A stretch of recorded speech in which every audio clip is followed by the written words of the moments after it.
Bonjour à tous, nous allons parler aujourd'hui de la parashat Shmot. Alors on y va. Alors on va commencer avec une petite histoire. Il y avait un millionnaire qui fait une très très grande fête chez lui à la maison. Et il y a une très grande piscine comme ça, sauf que dans cette piscine il y a des crocodiles. Et il dit, en plein milieu de la fête, il dit écoutez, je suis prêt à donner 1 million à celui qui va dans la piscine, qui va jusqu'au fond, en sachant qu'il y a des crocodiles au milieu. Et tout le monde se met autour de la piscine, mais il n'y a personne qui saute. Alors il dit bon, on va monter un petit peu le défi, 100 millions. Merci. 100 millions, il n'y a personne qui saute quand même. C'est Moshe qui a... Et au bout d'un moment, il dit, bon, vous savez quoi, j'offre la villa, plus 100 millions à celui qui va de l'un à l'autre. Et il y en a un qu'on voit qui saute et qui avance, tout le monde, hop, et il arrive jusqu'au fond. Et là, le riche, il va le voir, il dit, franchement, bravo, dis-moi à quel nom je fais le chèque. Il dit, non, je m'en fous de ton chèque, je veux savoir qui c'est qui m'a poussé dans la piscine. Alors en fait, on ne sait pas, c'est une blague. Alors en fait, l'histoire, pourquoi j'ai raconté ça? Parce que en fait, il y a une question qui se pose très souvent. C'est que... Oui, ma grande. Que très souvent, on se pose la question, mais comment je suis arrivé là où j'en suis aujourd'hui? Qui c'est qui m'a poussé dans le bain de ce que je suis aujourd'hui?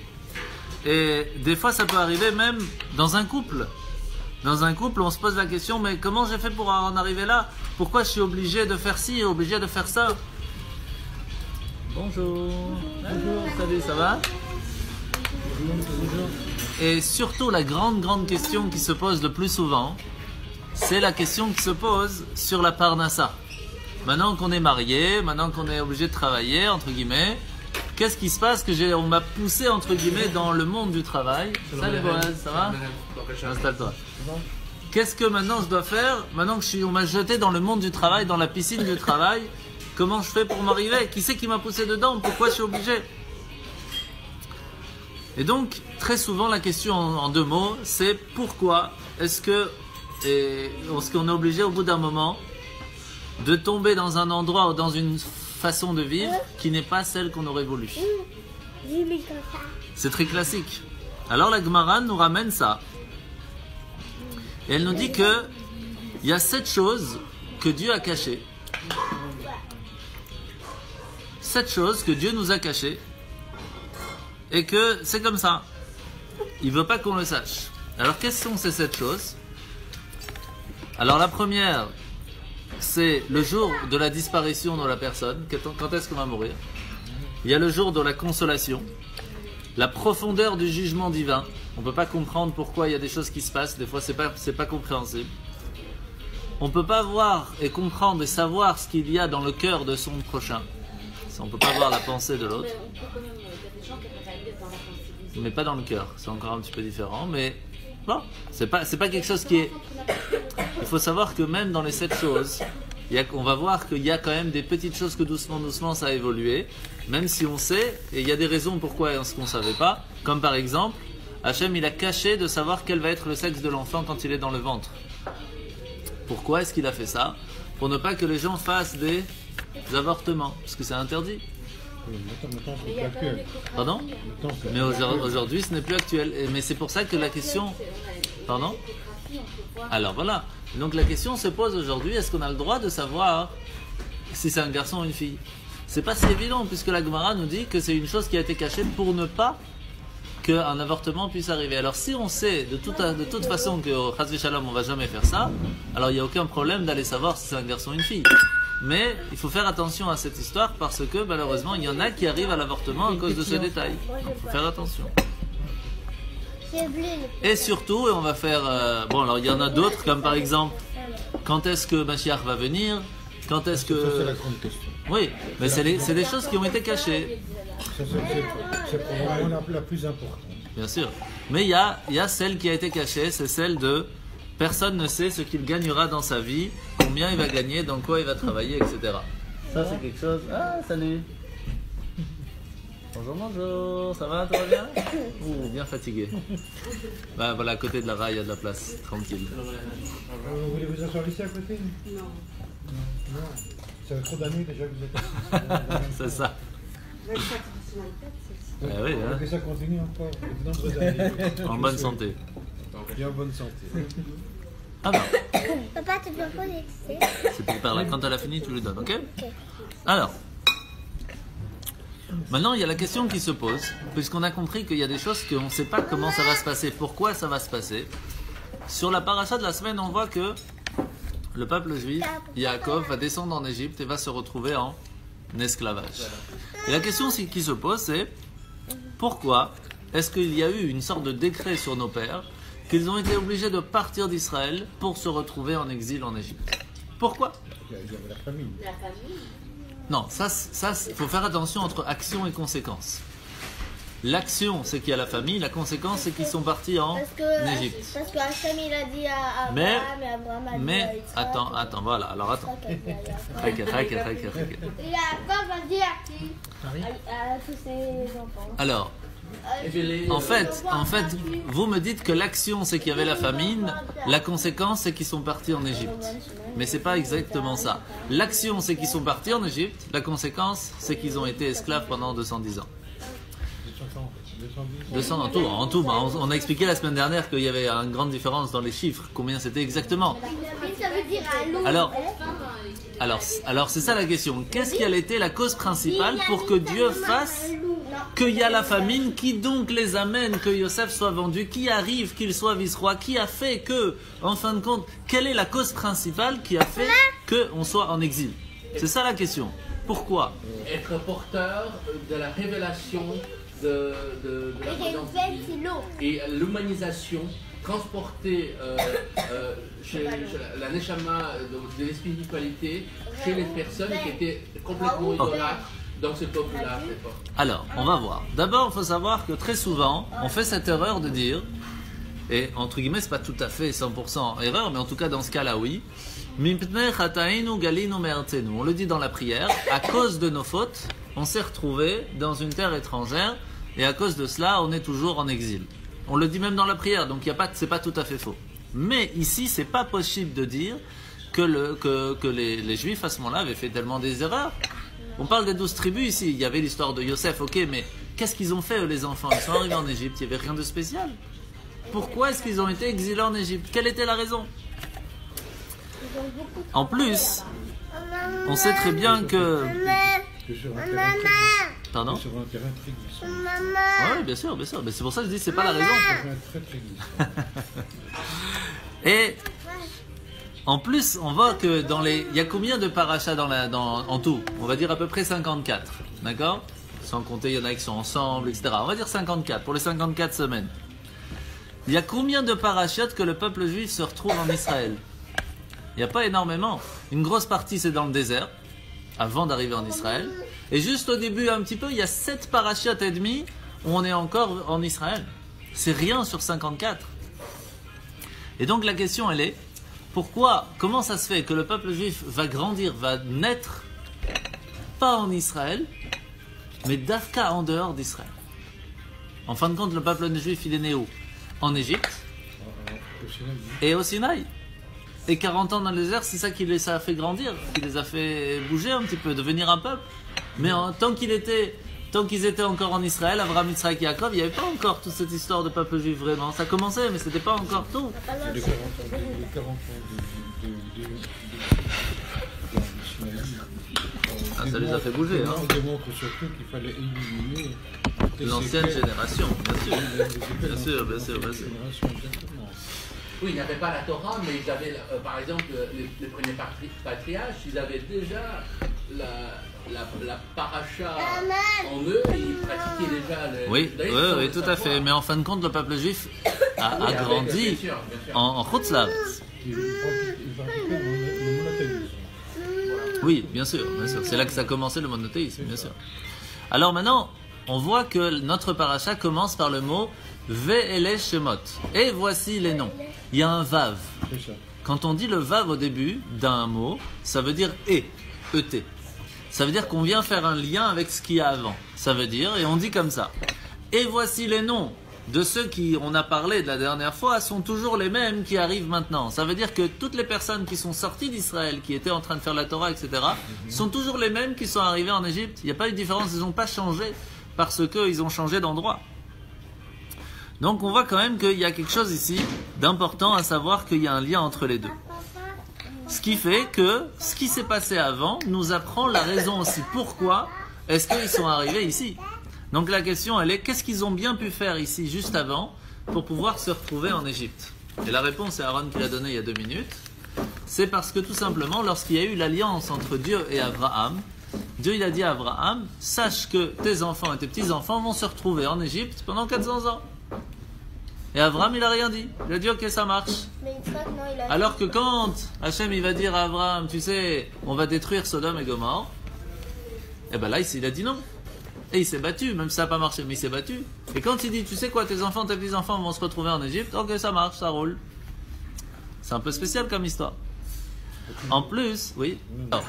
En plus, ici, quand on commence la paracha, on dit les Shmot, etc., Abaim Mitzrayim, qui viennent en Égypte.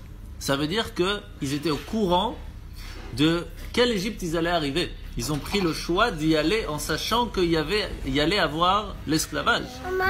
Comment c'est ça? En fait, il suffit d'aller voir dans le Or HaChaim. Dans le Or HaChaim, donc c'est un livre très très important chez nous, le Or HaChaim, qui explique déjà depuis le moment de Vaïgash, lorsque c'est écrit, et voici qu'ils vont descendre en Égypte. C'est écrit comme ça, Uldarkenu akatuv yodia, et aussi dans le texte, il est bien connu, Mi vami abal ekabel gzerat melech lisbol al galot. Ils étaient au courant de ce qui allait se passer, qu'ils allaient devoir souffrir dans le joug de l'exil. C'est-à-dire qu'ils étaient au courant déjà qu'en descendant en Égypte, il allait avoir des problèmes. Et c'est pour cela que Yosef dit à son père, tu peux venir maintenant en Égypte parce que tout est prêt. Qu'est-ce qui est prêt? Eh bien, toutes les étincelles divines qui étaient prévues, tout l'argent, c'est comme ça que Yosef dit, tout l'argent que les gens ils sont venus pour dépenser en Égypte, tout cet argent va être ressorti avec nos enfants plus tard lorsqu'ils sortiront de l'Égypte. Ça veut dire que c'était déjà prêt, ils savaient où est-ce qu'ils allaient. Et ici, on voit que doucement, ça va, la galoute va arriver, l'exil va arriver, et ça va pas se finir très très bien pendant un long moment, et seulement après ils vont sortir d'Égypte.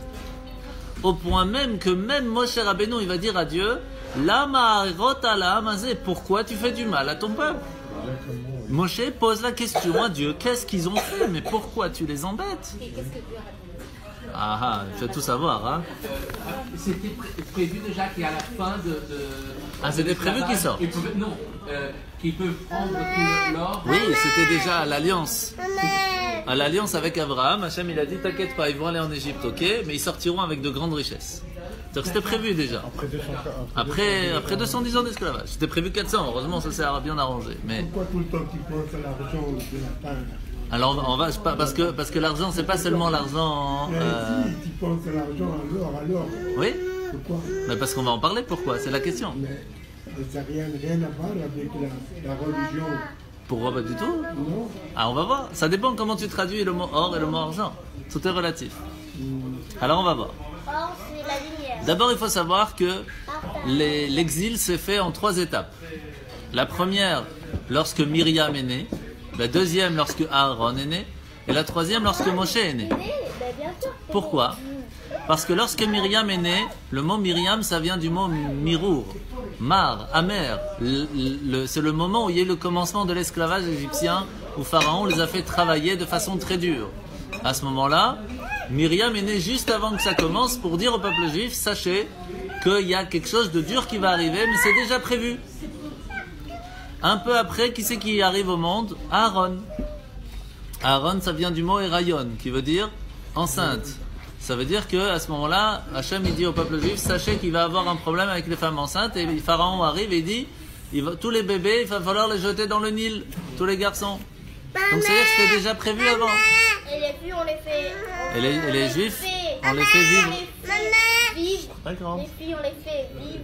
Les juifs, les filles, on les fait vivre. Pourquoi? Parce qu'en fait, c'était pour les faire vivre comme les Égyptiens. C'était encore pire.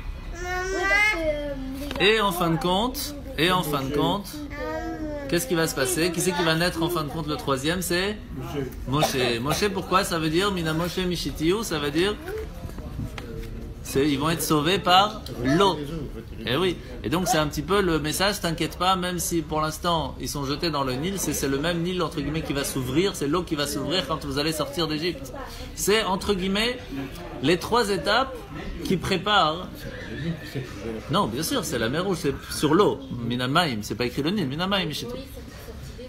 Donc on voit ici que pendant 86 ans, comme on a expliqué la semaine dernière, en fin de compte 86 ans, il y a eu toutes ces difficultés qui ont amené l'esclavage égyptien et puis en fin de compte le sauvetage de l'Égypte.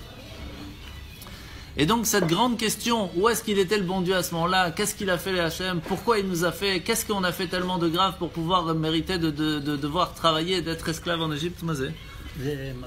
Ah, Misham, ok, Toda. C'est-à-dire et donc c'est pas du tout facile en sachant que cette question n'a pas été posée par n'importe qui. Cette question a même été posée par Moshe. Moshe il dit à Dieu, mais Makara, Lama et Rotala Amazé, pourquoi est-ce que tu fais du mal à ton peuple? Qu'est-ce qu'il t'a fait? Oui. Sur ça, hein, c'est une question qui est dure, hein, qui revient assez souvent malheureusement, mais qui est très dure. Oui, non mais je sais. Sur ça, hein, il y a à la fin du Midrash une raison qu'on va pas prendre maintenant parce que c'est pas exactement ça la raison. On va voir que c'est pas possible de dire ça en tout cas 100%. Que étant donné qu'Avraham Avinu il va entre guillemets faire une petite erreur, pas erreur, mais c'est-à-dire qu'il n'a pas fait entièrement son travail. À cause de cela, hein, il va mériter que ses enfants vont avoir. Mais ça, c'est pas possible de dire à 100%, sans compter que après les enfants, ils vont pas faire ces mêmes erreurs, etc. Et même nous aussi, qu'est-ce qu'on a fait tellement pour pouvoir mériter d'avoir toutes ces galères dans toutes les générations.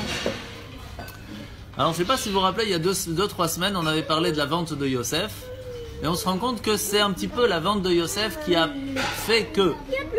Mais Yosef nous dit lui-même que c'est pas ça. Puisque Yosef nous dit, il dit à ses frères, c'est pas votre action de m'avoir vendu qui m'a fait amener là-bas. C'était déjà prévu par Hachem. Vous n'avez été que un intermédiaire sur ce que Dieu a voulu. C'est-à-dire que même la vente de Yosef, on ne peut pas dire que c'est à cause de la vente de Yosef qu'on est parti en Égypte. C'est pas possible.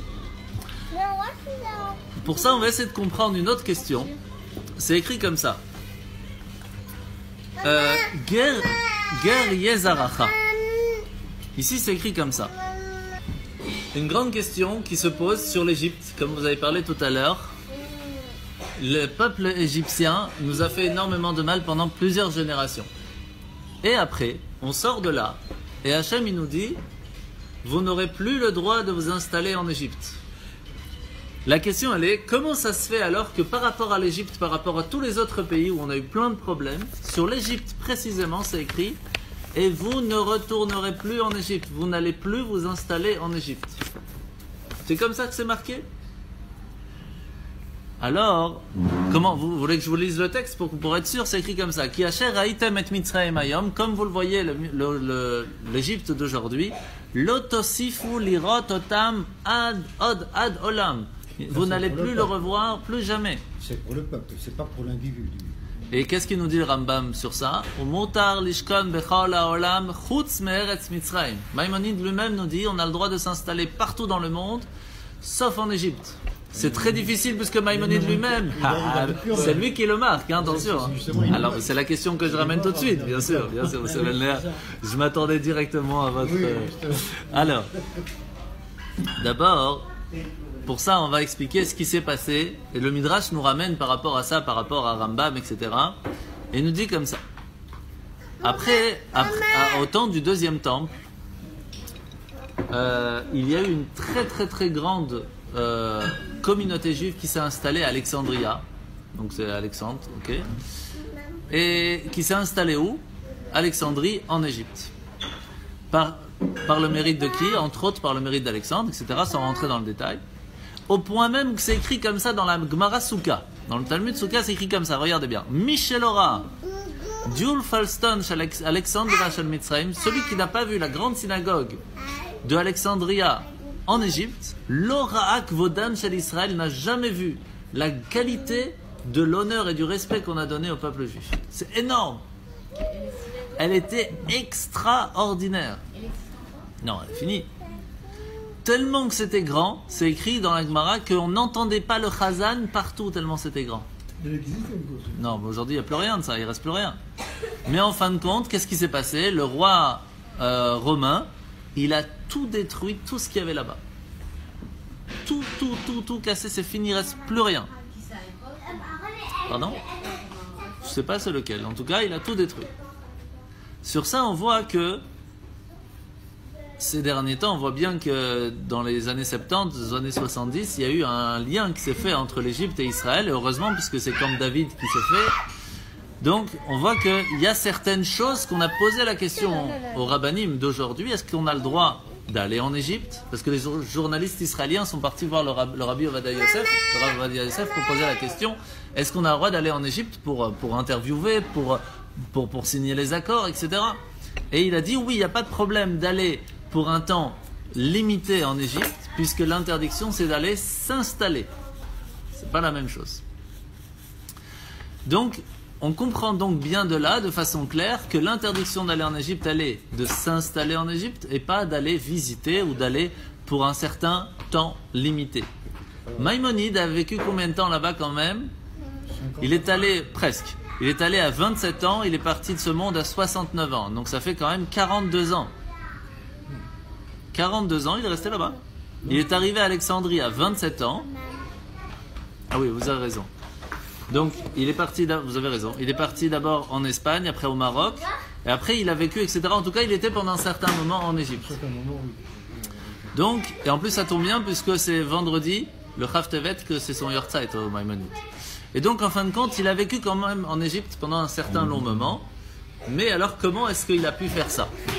La raison, elle est que, tout simplement, qu'on sait qu'il y a même d'autres grands rabbanim, comme le Radvaz, Rabbi David Ben Zimra. Il y a le Hari Akadosh, le Harizal aussi, qui était en Égypte. Rabbi Betzalel Ashkenazi, qui a fondé aussi le Shita Mikubetset, des livres extraordinaires qu'on apprend encore jusqu'à aujourd'hui. Toute la raison, elle est toute simple. À partir du moment où ils sont allés habiter là-bas, ils ne sont pas allés s'installer là-bas. Ça veut dire en sachant qu'on va là-bas pour un certain temps limité, tant qu'on ne peut pas retourner en Israël. Mais quand on pourra retourner, on y retournera. C'est-à-dire qu'ils ne sont pas allés s'installer pour fonder quelque chose, entre guillemets, pour dire on va s'installer, on veut rester là. Dans leur tête, c'était on reste là tant qu'on ne peut pas faire autrement. Comme Maïmonide, il s'est sauvé, il n'avait pas le choix. Donc, bien sûr que quand on n'a pas le choix, on peut aller partout. Mais on ne va pas spécialement s'installer là-bas en sachant qu'on peut aller autre part. C'est ça la différence. Une petite parenthèse, il y a quand même eu une grande génération et une grande communauté. Bien sûr, énorme. Énorme. Qui a vécu en des siècles. Bien sûr. Et encore une fois, tant que c'est qu'on est installé là-bas parce qu'on n'a pas le choix, on a le droit. À la seconde où on sait qu'on peut aller autre part et qu'on ne va pas autre part, c'est problématique. À la différence dans le monde. Par exemple, on est en Belgique et on sait qu'on peut aller en Israël. Est-ce qu'on a le droit de rester en Belgique ou pas? Oui, bien entendu. Ah, pourquoi? En Égypte, on n'aurait pas eu le droit. C'est ça la différence. Quand ils ont quitté, ils ont été au Brésil, ils ont été en Argentine, ils ont été... Oui, bien sûr. Bien sûr. Donc la question qui reste, c'est pourquoi en Égypte, on n'a pas le droit, c'est interdit, d'après la Torah, de s'installer en Égypte. Pourquoi? Qu'est-ce qu'elle a fait? Tiens, ma grande. Qu'est-ce qu'elle a fait tellement la terre d'Égypte pour qu'on ne puisse pas y aller? Chaque fois qu'elle va mourir, on s'est pris. Ouais, c'est ça. Alors, on va essayer de raconter une petite histoire d'une personne qui ramassait de l'argent. Kochava, tu t'assois s'il te plaît. Ça va? Alors, on va raconter l'histoire d'une personne qui ramasse de l'argent, qui sort de Jérusalem et qui va pour ramasser de l'argent en Italie. Il rentre dans la maison d'un juif très riche et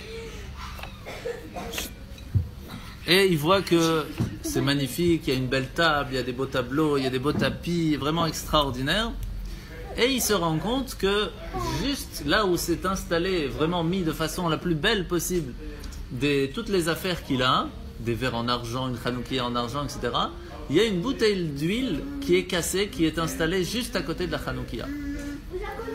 Alors, Qui est cassé. qui est cassée, Ouais. cassée, la chose cassée. Et à cause d'un faux. Alors, et alors, qu'est-ce qui se passe? Il passe à un certain moment chez lui, etc. Et puis il lui pose la question, je voudrais savoir qu'est-ce qu'elle fait là, cette bouteille cassée. Ça veut dire tout est magnifique chez vous, mais cette bouteille cassée, qu'est-ce qu'elle a? Alors il dit, voilà, je vais te raconter ce qui s'est passé. Je suis né en Hollande, dans une famille très chassidique. J'ai été éduqué de façon très, très claire, très stricte, même trop. Ce qui fait qu'au bout d'un moment, je suis parti m'installer en Italie et doucement, doucement, j'ai tout oublié, j'ai tout mis de côté, etc. Jusqu'au moment où j'ai même carrément oublié de mettre les téfilines. J'ai tout lâché. Et un jour, je sors du bureau et je vois un enfant par terre en train de pleurer et en train de dire Mani agid le abba, qu'est-ce que je vais dire à papa? Qu'est-ce que je vais dire à papa? Mais qu'est-ce que je vais dire à papa? Et alors, il va le voir, il dit mais qu'est-ce qui se passe? Il dit voilà, ça fait déjà 3 mois qu'on met de côté pièce par pièce pour pouvoir acheter une bouteille d'huile pour pouvoir allumer les bougies de Hanouka. Et je viens de revenir du magasin avec la bouteille d'huile. La bouteille d'huile s'est cassée. Qu'est-ce que je vais dire à mon papa? Alors bien sûr, il a été tout de suite touché. Il l'a amené au magasin, il lui a acheté une bouteille d'huile, il l'a renvoyée. Mais il a pris avec lui cette bouteille d'huile qui lui rappelait cette phrase « Qu'est-ce que je vais dire à papa ?» Et à ce moment-là, bien sûr, papa, c'est pas seulement le papa physique, c'est aussi le papa spirituel. Et donc ça l'a réveillé de se dire « Qu'est-ce que je vais dire à papa plus tard ?» Qu'est-ce que j'ai fait dans ma vie? Est-ce que j'ai mis les tefilines? Est-ce que j'ai fait Shabbat? Est-ce que j'ai fait Pessah, etc. Qu'est-ce que je vais dire à papa? Et donc de cette histoire, on voit qu'en fin de compte, que partout où on va dans le monde, il y a une raison à cela. Hello, salut, ça va? Et donc, en fin de compte, on se rend compte que lorsqu'on veut trouver quelque chose, on sait qu'Hachem nous envoie dans cet endroit parce qu'il y a quelque chose à trouver là-bas. Parce qu'il y a de l'or, parce qu'il y a de l'argent, parce qu'il y a du cuivre, parce qu'il y a quelque chose à trouver dans cette terre. Comment on trouve? Il faut chercher. Comment on fait du fer, par exemple? Il faut d'abord le chauffer, enlever les morceaux qui sont pas bons. La même chose pour l'or, la même chose pour les diamants. Lorsqu'on veut faire une bague, il faut d'abord tailler, il faut enlever tous les trucs qui sont pas bons, etc. Et à la fin, on arrive à un diamant qui est magnifique. La même chose pour tous les matériaux, c'est la même chose. Et de la même façon, on le voit quand on veut faire pousser un arbre. Comment on fait? D'abord, on plante une graine. Cette graine, elle va devoir devenir, pas de la misère, mais elle va devoir arcava. Non, mais pour germer, il faut d'abord qu'elle se détruise. Et à part ça, elle va commencer à germer et pas détruire, c'est pas le mot. Elle va devoir pourrir, pardon, voilà, pourrir. Il faut qu'elle pourrisse avant de pouvoir germer quelque chose. Ce qui veut dire que dans le monde, ça a été prévu qu'il y a un moment de difficulté pour pouvoir de là construire quelque chose de nouveau. Et la même chose dans le couple. Comment est-ce qu'on sait qu'un couple il tient bien? C'est parce qu'il y a eu des disputes, entre guillemets, il y a eu des questions qui sont posées, il y a eu des problèmes. Et de ça, c'est construit quelque chose de beaucoup plus fort. On le voit aussi chez les enfants. Lorsqu'ils se cassent le pied, la main, etc. Mais en fin de compte, lorsque ça redevient fort, c'est plus fort après que si ça n'était pas cassé avant. Parce que la même chose, quand ils tombent malades, alors ils font des anticorps, ce qui leur permet de tenir mieux pour après. Donc en fin de compte, c'est par la difficulté qu'on grandit après de la meilleure façon. Et là, on avait un problème qu'il fallait faire naître le peuple juif. Pour faire naître le peuple juif, qu'est-ce qu'il fallait faire? Sauf que le peuple juif, à ce moment-là, malheureusement, il était touché par pas mal de choses. Il avait vécu en Israël, ok, mais il avait comme ancêtre Terach, il y avait aussi les enfants de Rivka, les enfants de Sarah, de Rivka, de Rachel, Léa, etc. Le frère de Yitzhak, c'était Ishmaël. Il y avait encore pas mal de choses qui étaient touchées, que le peuple juif ne pouvait pas commencer vraiment à être entre guillemets pur à 100% pour commencer quelque chose de nouveau. Et pour cela, il a fallu, pour construire quelque chose de nouveau, enlever tout le psolète, enlever tous les morceaux qui n'étaient pas propres autour du peuple juif pour permettre de construire quelque chose de nouveau.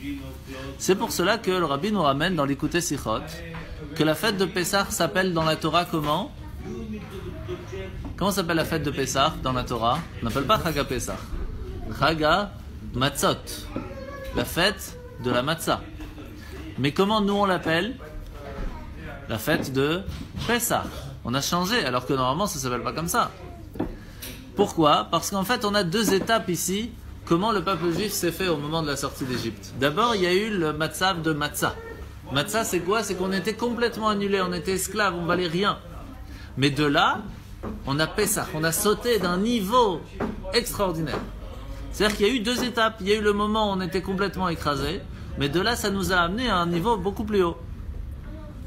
De la même chose, on comprend alors que même les Rabbaïm Chabad, Lubavitch, on voit qu'ils presque tous ils sont allés en prison, et c'est en sortant de prison qu'ils ont été encore meilleurs, parce qu'ils ont continué et encore mieux, ils ont envoyé la Torah Chassidut. C'est ça. C'est ça. C'est là qu'on s'est connus. Et donc on va... Alors... Il y a différentes sortes de prisons aussi. Ah oui, tout à fait, tout à fait, tout à fait. Alors, on va raconter une histoire qui s'est faite il y a à peu près 150 ans en Russie. Il y avait un juif, un chassid, qui vivait dans une ville où il y avait la Torah, il y avait les mitzvot. Et lui, son travail, c'était de faire des verres en argent, de graver dessus des noms, etc. C'était son travail, il était bijoutier, entre guillemets. Et au bout d'un moment, doucement, ça a été très très difficile pour lui de gagner son argent. Donc il dit, j'ai pas le choix, je vais essayer de déménager dans un endroit où il y a un petit peu plus, ce qui me permettra en fin de compte de vivre. Et il va aller dans une ville pas très loin qui s'appelait la ville de Vladimir. Et lorsqu'il arrive là-bas, il se rend compte qu'il y a du travail, mais il n'y a pas de vie juive du tout. Catastrophe, il n'y a pas de synagogue. Trouver un minyan, c'est une tuerie. Des écoles juives, c'est encore pire. Il n'y a pas de magasin caché. Il faut faire 200 km avant de trouver. C'est une catastrophe. Et il commence à vivre doucement. Financièrement, ça va, mais spirituellement, il commence à dégrader. Il ne sait pas quoi faire. Alors, qu'est-ce qu'on fait quand on a un souci, qu'on ne sait pas quoi faire? On va chez le rabbi. Et donc, il prend la route, il va voir le rabbi. Il lui dit, qu'est-ce que je fais? D'un côté, je ne peux pas vivre financièrement. De l'autre côté, je ne peux pas vivre spirituellement. Qu'est-ce que je fais? Alors il lui dit, je vais t'expliquer. Sache que partout dans le monde où on va être envoyé, là où on se trouve aujourd'hui, c'est qu'il y a une mission. Si tu es là-bas, c'est qu'il y a une mission. Je vais te dire c'est quoi ta mission. Ça c'est la force du rabbi, c'est qu'il savait quelle était la mission de chacun, ce qui nous aidait en fin de compte à pouvoir continuer.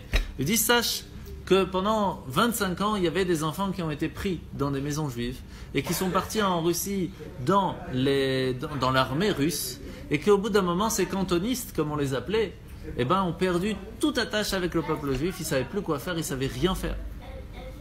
Et ton job à toi, en te trouvant là-bas, c'est de faire une synagogue pour les cantonistes, de prévoir des cours pour ces gens-là, qui sont complètement perdus, qui ne savent rien du judaïsme. C'est à toi de faire un Bet Rabat là-bas.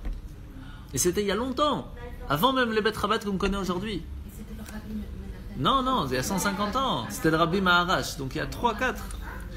Et donc on voit qu'à ce moment-là, le rabbi, nous a donné une réponse extraordinaire en nous disant, là où on se trouve, s'il y a un problème, le problème n'est pas là pour t'embêter, le problème est là pour te dire ce que tu dois faire.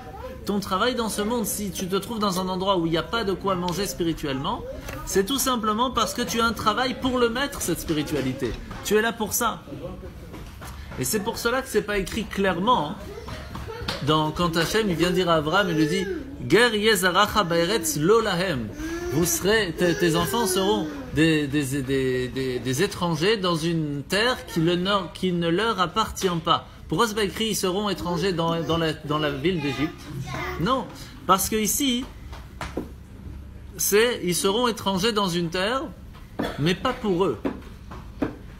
Elle n'est pas là pour nous. C'est nous qu'on doit être là pour la terre. C'est ça la différence. Si on attend que la terre soit pour nous, alors même si on va en Israël aujourd'hui, on n'y arrive pas. Et vous voyez bien que c'est pas évident partout. Par contre, si nous on va dans une terre, pour la terre, pour essayer de faire quelque chose pour que cette terre soit meilleure, pour pouvoir la raffiner, pour pouvoir y préparer une place pour que Mashiach puisse arriver.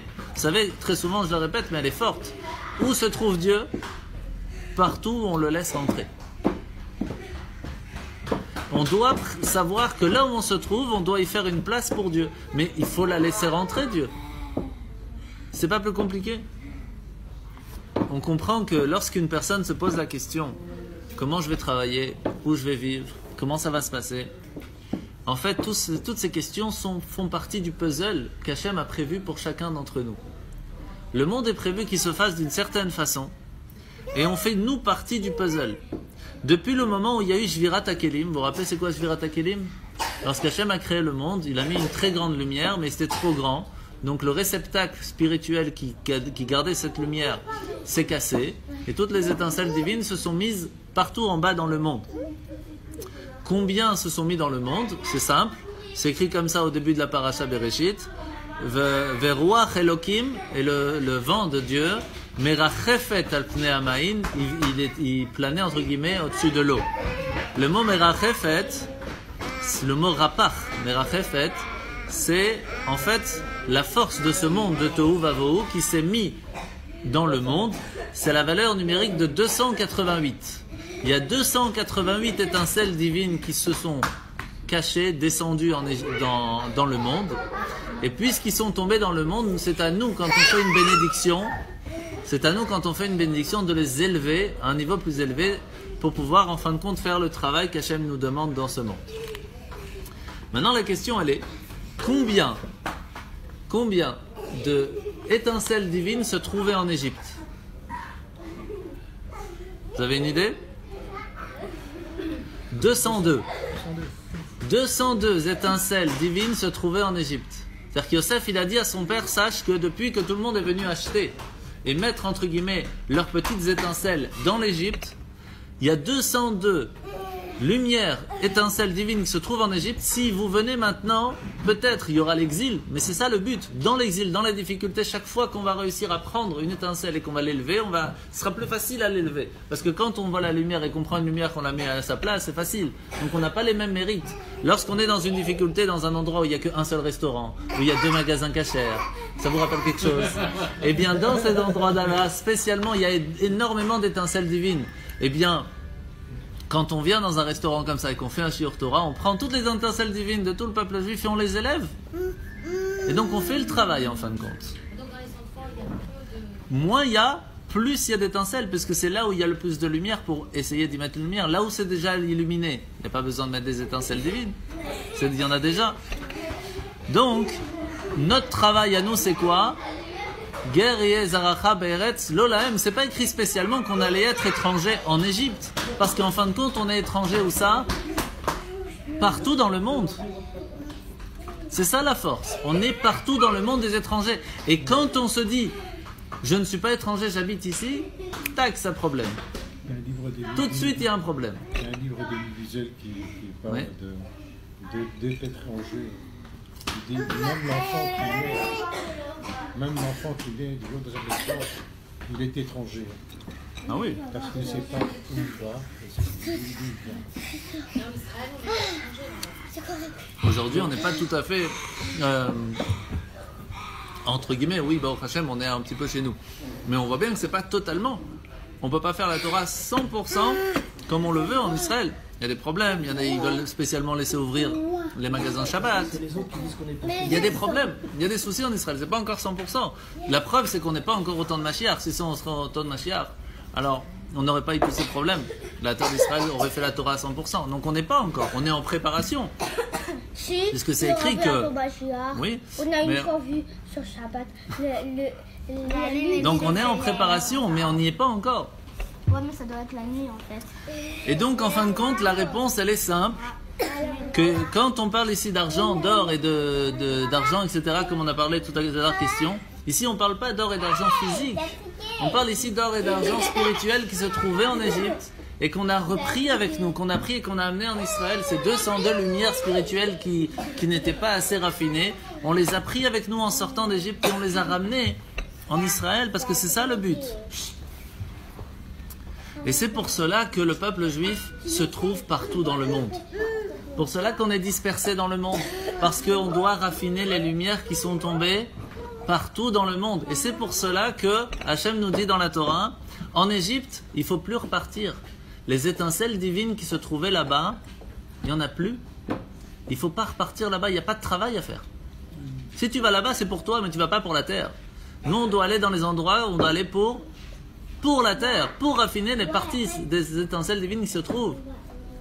C'est pour cela aussi que Baba Saleh avait dit au Rabbi de Lubavitch, n'envoie pas de Chabad en Algérie. Parce que c'est fini, le travail est déjà fait là-bas, il n'y a pas besoin. Oui. Oui, et quand il est parti en Israël, il a dit au Rabbi de Lubavitch, on voit des Chabad partout, mais n'envoie pas en Algérie.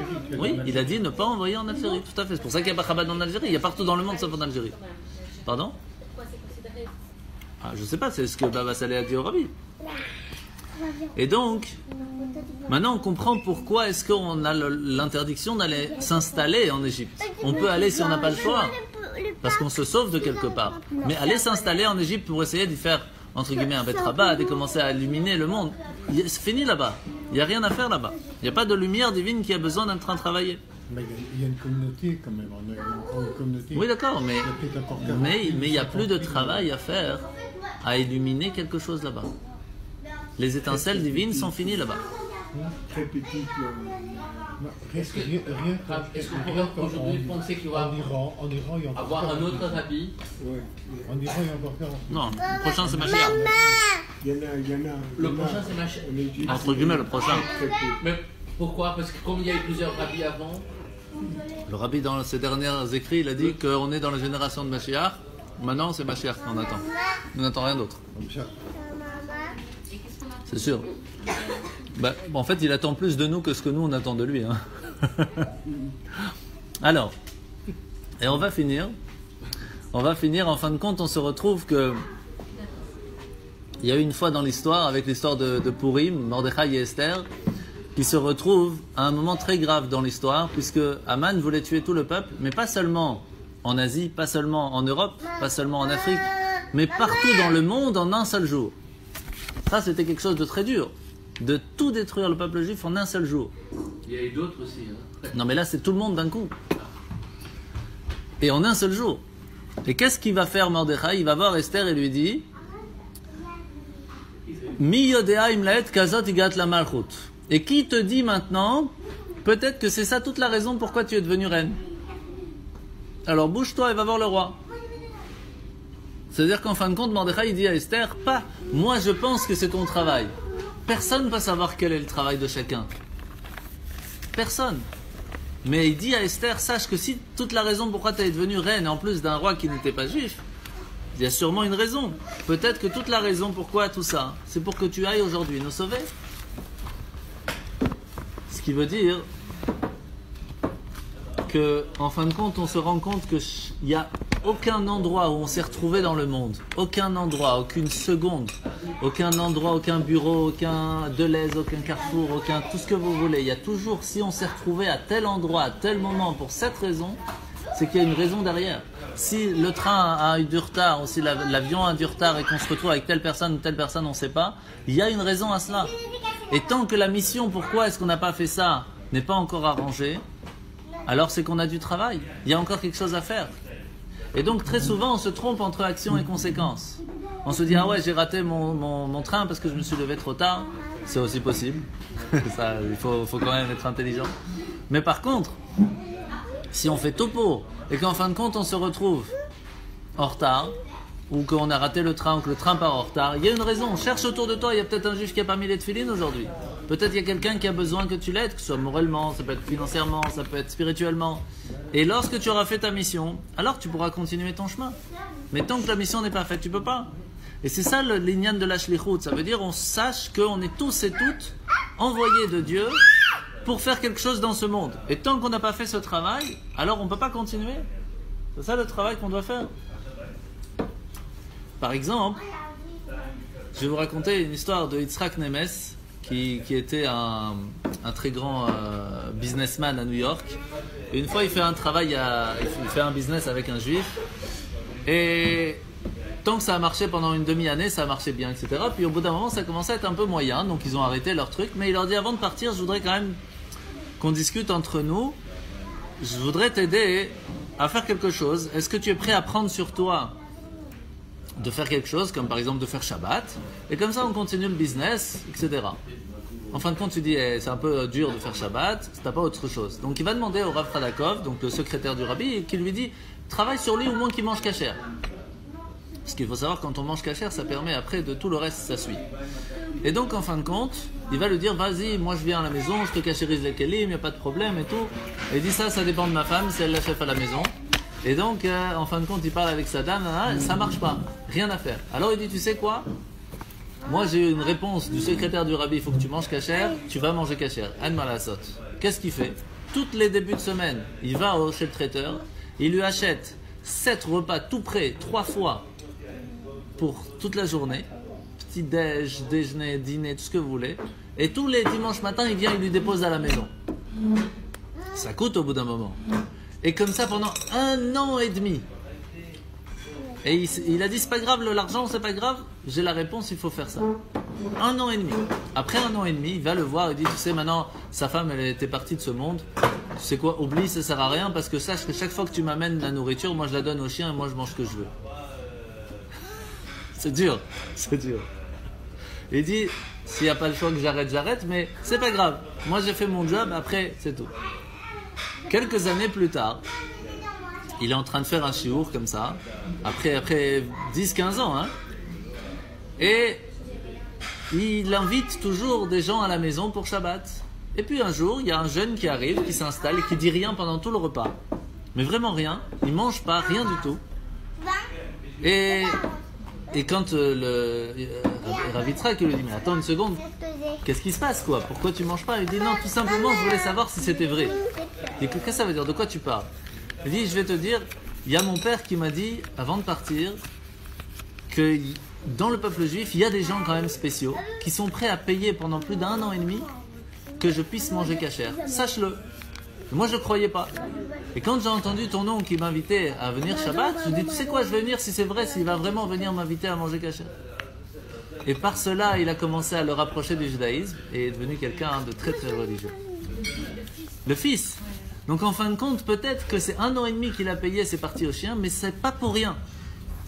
Parce que son fils, en fin de compte, a eu des fruits de ça. Donc on apprend de là que chaque petite chose que l'on fait, ça a un effort, ça a un impact pour changer la vie de tous les jours.